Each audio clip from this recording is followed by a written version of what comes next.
When a man has done what he conceives to be his duty to his people and his country, he can rest in peace. I believe I have made that effort.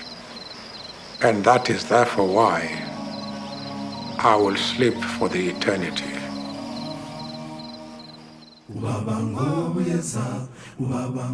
Nelson Mandela, who led the emancipation of South Africa from white minority rule and served as his country's first black president, became an international symbol of dignity and forbearance.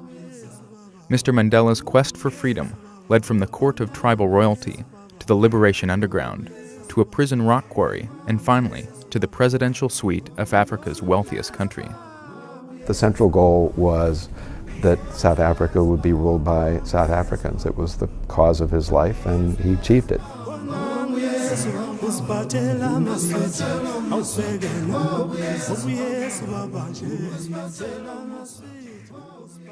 Mandela first came to the world's attention while serving a life prison sentence for sabotage and conspiracy to overthrow the state. He would become the personification of opposition to South Africa's brutal apartheid regime.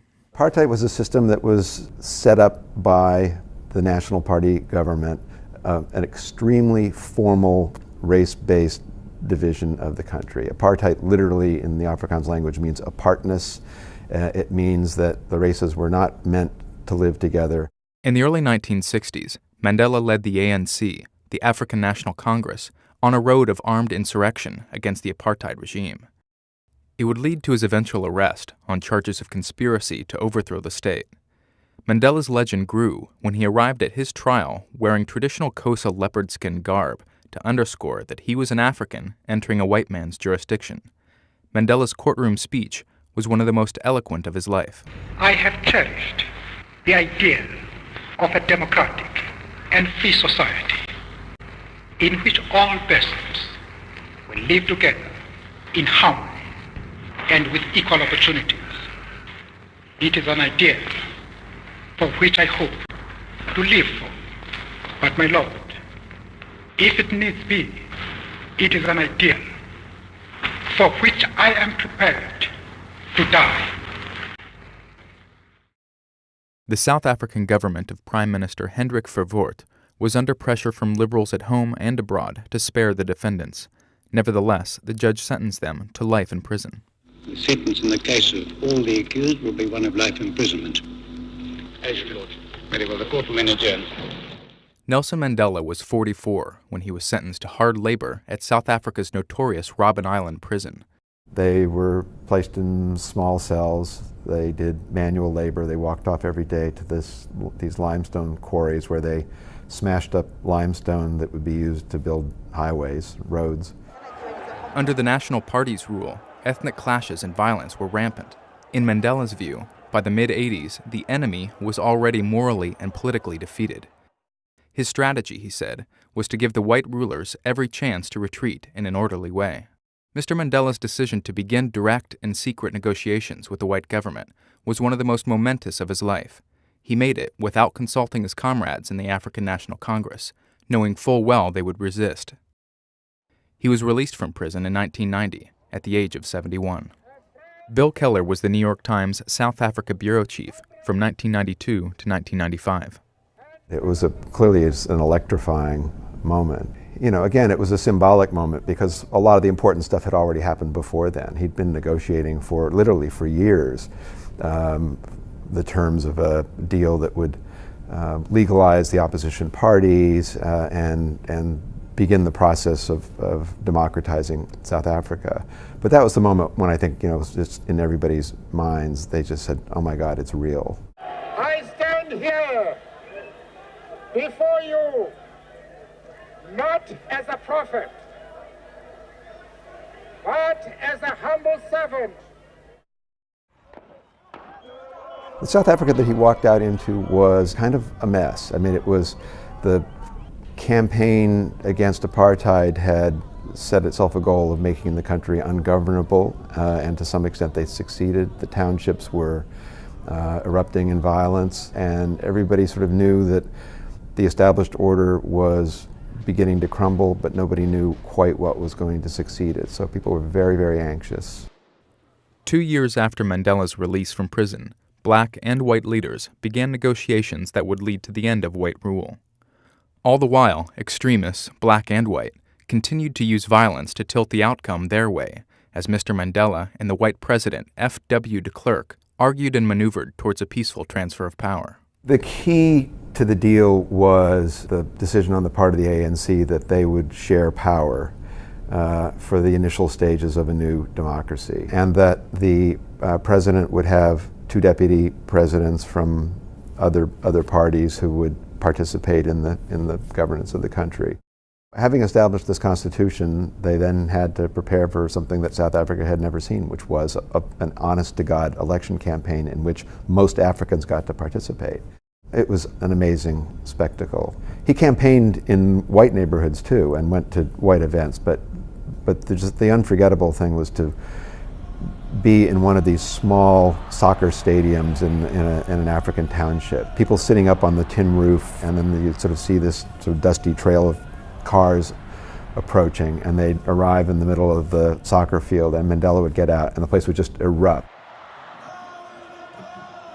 And it was, profoundly moving, I have to say. Again, elections are just the starting point of democracy, but there is something about watching people get this privilege who've been denied it for a long time that you can't help but be moved.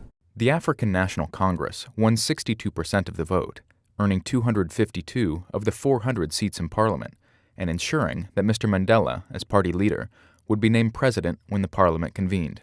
He had a cabinet that consisted of some of the people who had been his arch enemies. He didn't much like either of his deputy presidents. Thabo Mbeki, who succeeded him, was not Mandela's choice to be his successor.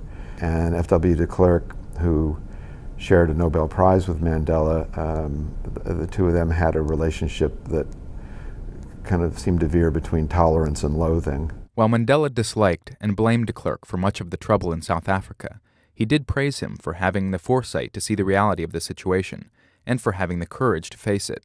Many whites ended up despising de Klerk as a sellout.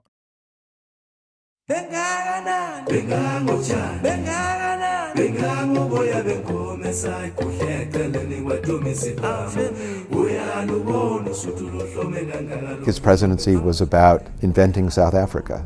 Mandela realized that in order to govern this country, he had to win over some significant percentage of the whites. He had to at least reassure them that there was a place for them. That was their government too. And the vehicle that he chose for doing that was rugby. And rugby had been historically the Afrikaans sport, the whites' sport.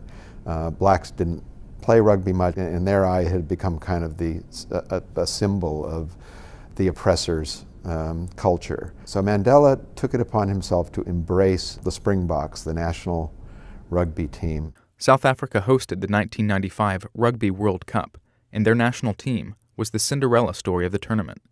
They defeated New Zealand 15-12 in the finals. Mandela came out to present the trophy, and you had the stadium full of mostly white Afrikaners, the former ruling race, chanting Mandela's name. His being there sent a message to white South Africans, and their reaction to him sent a message to black South Africans. So it was a singular moment. The dimensions and effects of poverty are all too familiar. Hunger. Having delivered the miracle of South Africa's freedom, it was perhaps too much to expect Mr. Mandela to deliver a second miracle of broad prosperity. He came into office promising a lot in terms of economic advancement. They didn't deliver on those promises. They were probably unrealistic to some degree. The trade-off was that they were not going to confiscate the wealth from whites, and they weren't going to confiscate the land from white landowners. To this day, there's some debate in South Africa over whether or not they should have been more aggressive in doing that. The other side of that argument is look at Zimbabwe, where they did confiscate everything and destroyed their economic infrastructure in the process. He fell short in a number of ways. For one thing, it was becoming clear at that point that South Africa had a devastating AIDS problem. It didn't get the attention that it really needed under Mandela's regime, and so he has to be faulted for that. Later in life, Mandela spoke out about the need for safe sex and cheaper antiretroviral drugs, In 2005, he would share publicly that his eldest son had died of AIDS. One of the most important things he did as president was step down, which is not a usual thing in new democracies. When Mandela left the presidency in 1999, Thabo Mbeki, who was not his pick for successor, took over. Post-presidency, he kept a very low profile, especially domestically. His successor was resentful whenever Mandela would speak out on anything political, and so out of respect for Thabo Mbeki and for the party, he only spoke out on things that he really cared about, like the AIDS issue. As a former president, Mr. Mandela lent his charisma to a variety of African causes, joining peace talks to end several conflicts and helping his third wife, Grasu, raise money for children's aid organizations. You know, people talk about Jimmy Carter being a better ex-president than a president. Mandela, in a funny way, is sort of the reverse. He did his most important work before he was president. I think Nelson Mandela will be remembered first and foremost for his courage and dignity and persistence. I think he deserves to be remembered as a man who made a free South Africa possible and who did it by behaving not like a revolutionary but like a politician, by sheer patient, disciplined compromise and negotiations. Yes,